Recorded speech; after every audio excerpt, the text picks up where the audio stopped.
Welcome to another Refrigeration Mentor podcast and the CO2 Monday. Super glad all of you are here, coming to hang out with us again. I want to thank you so much for taking the time to really join us, to learn a little bit about CO2 and really start to grow our knowledge a little bit. Today, I got a special guest coming all the way from Portugal, which is super exciting, Tal Gutbir. And we're going to be diving into some really cool topics. It's something that we don't talk about too much in the CO2 industry, but it's something that we really need to know about because rules and regulation with high pressure gas have been evolving, especially with CO2, because regulations are going to be different in different locations, and CO2 is growing real fast here in North America. And we've heard about the different pipings that you need to use on the high pressure side, stainless steel or copper iron alloy. And these are some of the topics we're going to talk about today. And then we're going to dive into some components that NDL industry offers. But first, Tal, welcome to CO2 Monday. How are you doing?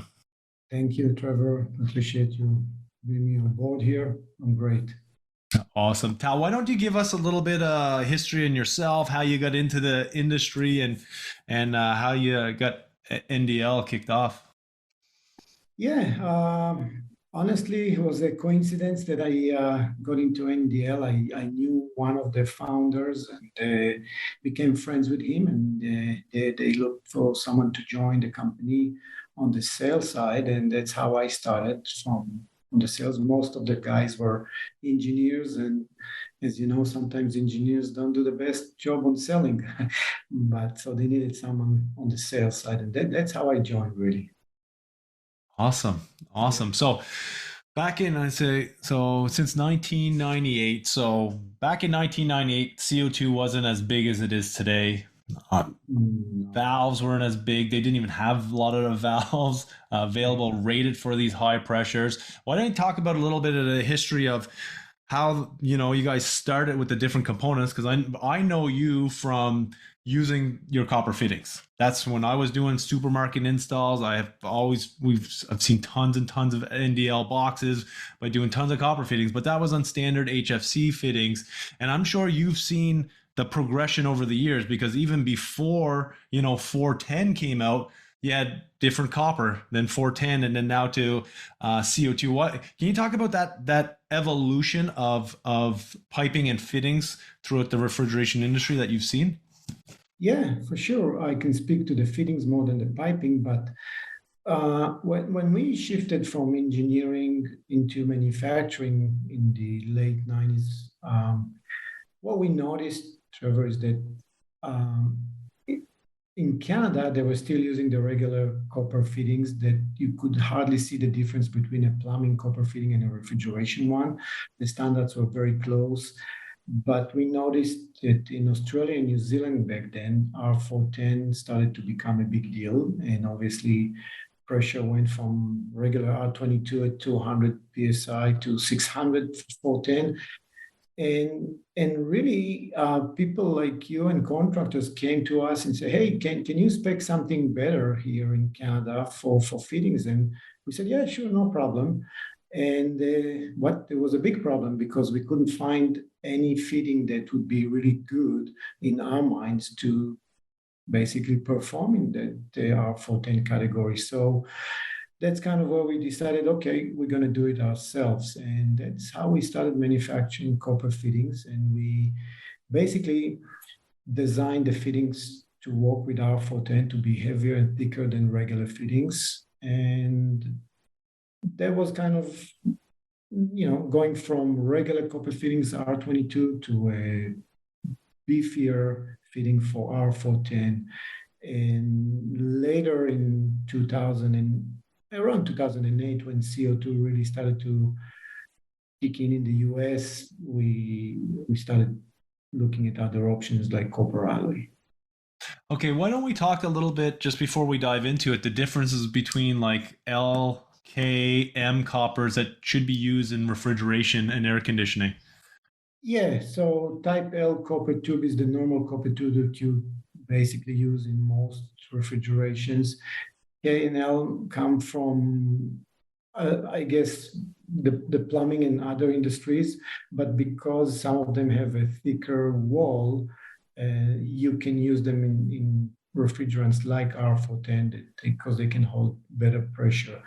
Uh, the issue you have with copper tube in our industry is that the ASTM B280, which is the standard for copper refrigeration copper tube, defines the wall thickness of the tube. So we don't manufacture copper, but manufacturers of copper tube can't say, hey, my tube is way better than the competition because it's heavier, thicker. No, it meets the same standards. They do have some other advantages, maybe in the end caps and the way they pressurize and nitrogen the tube, but really the industry and the standards kind of limit you to what you can do with tube and wall thickness. The ASME standard for copper fittings basically states a minimum wall thickness. So you can then, from that minimum wall thickness, go and do whatever you want.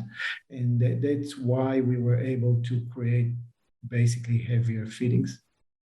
So those fittings, when you first started out, I guess you guys were doing engineering stuff, so you were buying them, and then you decide, okay, well, there's none of these on the market for this higher pressure. So 410A pressures we're talking about here. Mm-hmm.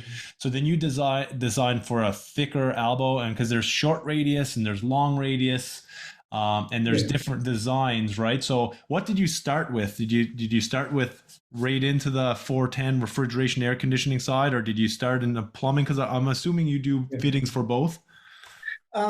Today we do fittings for both the plumbing fittings that we offer. We do have the regular sweat fittings, but our main business in the plumbing side is more of a press to connect fittings. Mm. So you press them, you don't braze or solder them. On the refrigeration side, we started straight with the heavy wall fittings for R410. So we never really had normal, what you call normal R22 fittings. And we started with, the elbows, the 7/8, the 1 and 1/8, the high volume items. And then I think we started with about 38 different styles of fitting, which was really a joke and nothing in the industry. But quickly, when people realized the quality of the product and they wanted more, we increased the offering, and we've got close to 400 different parts. Wow. Wow. Yeah. That's pretty impressive. So you said back in 2008. Now let's change it up a bit. That's when you first started to see or hear about CO2 in refrigeration, or was it before that? When did you start to learn about CO2? I think it was just before, but really in 2000, I believe it was 2008. I don't know, it was so long ago that I think it was Food Lion, the supermarket chain in the US. I think they were one of the first one to try and build a CO2 supermarket. And we were contacted because we had this, I guess, heavy feeding, and they wanted to know if that would work. And yeah, it did. We never Awesome. had any issues. And so that application, was that a subcritical CO2 application Yeah, at that yeah, time? yes. At that time, yes. Yeah, so that's really where the evolution begun, right? Because that's what a lot of people were trying to do, is like, let's see if we can get it into that subcritical application, keep it below the transcritical point, because we didn't even have a lot of components at that point, as there is today, and just making sure you can maintain it below its critical point. So 2008 is really when you started to sell fittings for the CO2 industry. How has that evolved since 2008? Well, I think for us, our experience is that um, Eastern Canada was kind of the pioneer in CO2. Really, I believe that's where it kind of was invented, and because we had a good reputation in Canada with our fittings, we got contacted by the ones who started building those systems, and we worked with them to understand the needs and the pressures and what needs to be done, and basically adapted based on what they told us it's going to be. So we made other fittings, other sizes that they needed with heavier wall to support. Again, it was all subcritical back then. Um, and in the US, some of the OEMs there picked it up as well. But then we noticed there was kind of a slowdown. I'm not sure if it was too expensive for the supermarket chains back then or what it was, but we noticed a kind of a slowdown in CO2. And we basically move our attention to Europe because it seems to be steady there. Okay, so you're not only NDL is not only in Canada and North America, you're a global company. Yes. Were you Yeah. always that way? Was it always a global No. company? Because I don't know much about the background. So did you start here in Canada? Yeah, we started in Canada basically with the Group Master in Montreal and Refrigerative Supply in Vancouver. Those were the two largest wholesalers of refrigeration. They saw the product, they realized the potential there, and both of them back then used to work together. Master Group was kind of the main, I guess, name in the East Coast, and Refrigerative Supply was the main one on the West Coast. And they picked up the product and supported us and helped us grow. After that, we moved to the US. We started there. It wasn't easy. You're not a US made product, so it takes more time to get acceptance. And from there on, yeah, some into Mexico, South America, and the UK, Oh, and yeah, and now Western Europe. awesome. So now you're expanding, and yeah, CO2. No, everybody knows it's been on my show, and we've had so many people from Europe on it that it's been growing there consistently over the last 20 years from rules and regulations and phase downs and phase outs and taxes and all this stuff. So it has continually grew. And kind of like you said, I've kind of seen that too. And more people I talk to that start to gain traction here in North America because of out of Quebec that they start to make movement there. But then it just dropped right off. And then once again, back the last 6, 7 years, it started to grow again, but not on that subcritical side, more on the transcritical side. We're Yes. starting to see it here. Do you want to talk about that now? So, because you had fittings for the subcritical side, and you Yeah. had some partners, and you got some installations all the way back almost 2008. That's a long time ago now, for Yeah. Yeah. especially for CO2. But now we're moving in more in this higher pressure. We're getting into transcritical. Can we talk about the new type of copper and copper fittings that you may have? How is it designed and developed to withstand higher pressures? Yeah. So the new copper fittings for the transcritical side for 130 bar or 2200 psi kind of working environment. They are made of special copper alloy that basically got iron in it to help the strength of the copper. So it's a harder material. It's a little harder to make the fittings from it because it's not as soft as copper, but it can stand the pressure without any problems. Okay. And so now we're talking about 130, 140 bar, really high pressures, which you Yeah, said is like 2,200 pounds. Definitely reliefs will go off before that. Your reliefs are not that high on yeah, systems, and standstill pressure is a lot lower than that anyway. If you do a whole system in this higher pressure copper, you will be able to withstand it. But there are also rules and regulations depending on where you're at in the world. So not all exactly. places you can use this high pressure copper on the high side. Do you want to talk a little bit about that? Do you know a little bit about the rules and regulations in the different geographies? I hope so. Yeah. So in I can start with Canada because that's where we are. Basically, we don't sell copper iron fittings in Canada because the manufacturer here don't use the basically the technical name for the copper is C194 alloy, which is the copper iron alloy. Because in Canada, for fittings and pipe, you have to submit your product and go through what we call CRN. It's a Canadian registration number. It stands for Canadian registration number. And basically, the TSSA, which ask you to submit the product for testing, and they are looking at the safety margin. And it's different between each province or territory, but the average safety margin, we can call it average, is 4.5 times working pressure.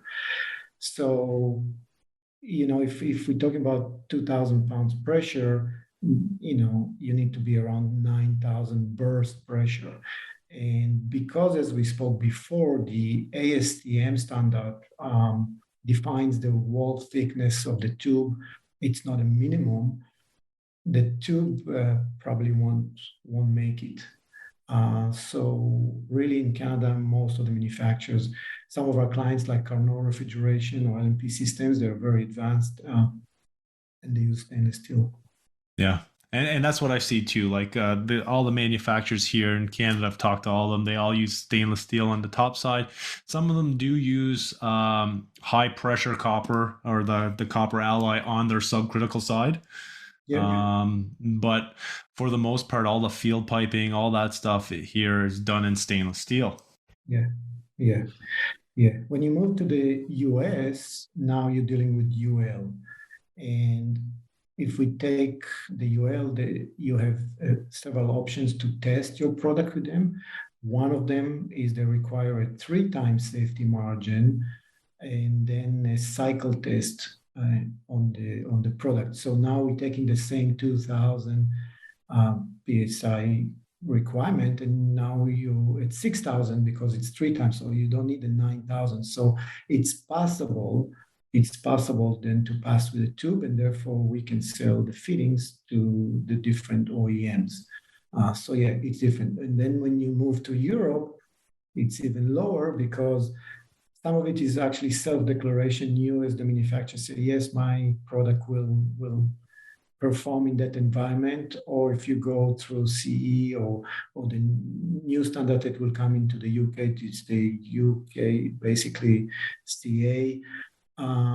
It's 1.5 times. Wow. So, yeah, So that's a big difference. So now when you're talking, because we have global people here, like people from all over the world coming to hang out with us each week. So you need to understand the different rules and regulations per country, per province, per state. Because even here in Canada, it's different kind of per province. There's different regulations and different leeways. So you need to make sure that you know these standards, and then you need to reach out and find out from these different manufacturers like NDL to make sure, because as Tal just said, he understands the global approach on the main countries, and that's news to me because I didn't know the European standard myself. I didn't look it up really, to be honest with you, but I knew here in Canada it's different here, and you can drive a couple hours and cross the border, and then it's a different regulation. So it's important to know this stuff. Very important to know this stuff. yeah, yeah.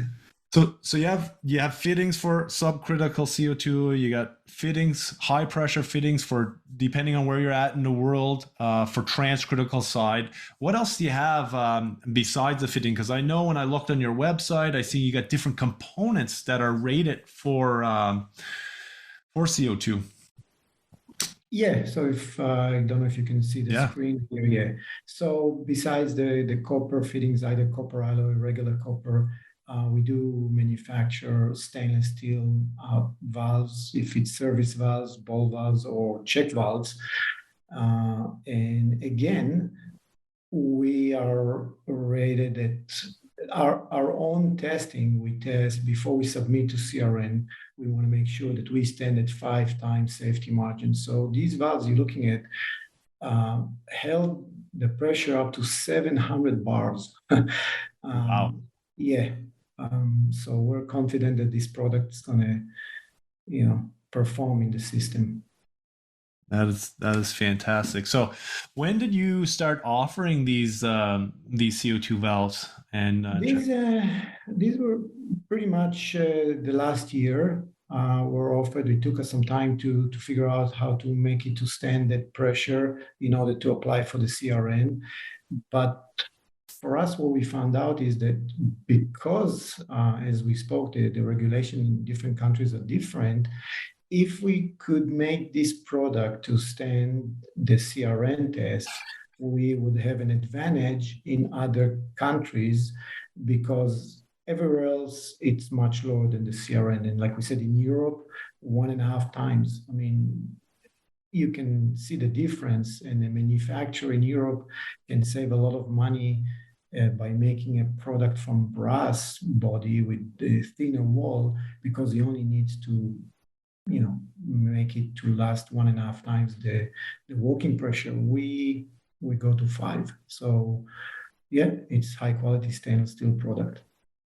Awesome. So I do have a question. So you made the products before, like the higher pressure ones for 410, so a little bit thicker wall. But now we're going into this. You got this copper alloy, that's C194 copper Yeah, ball valves and check valves.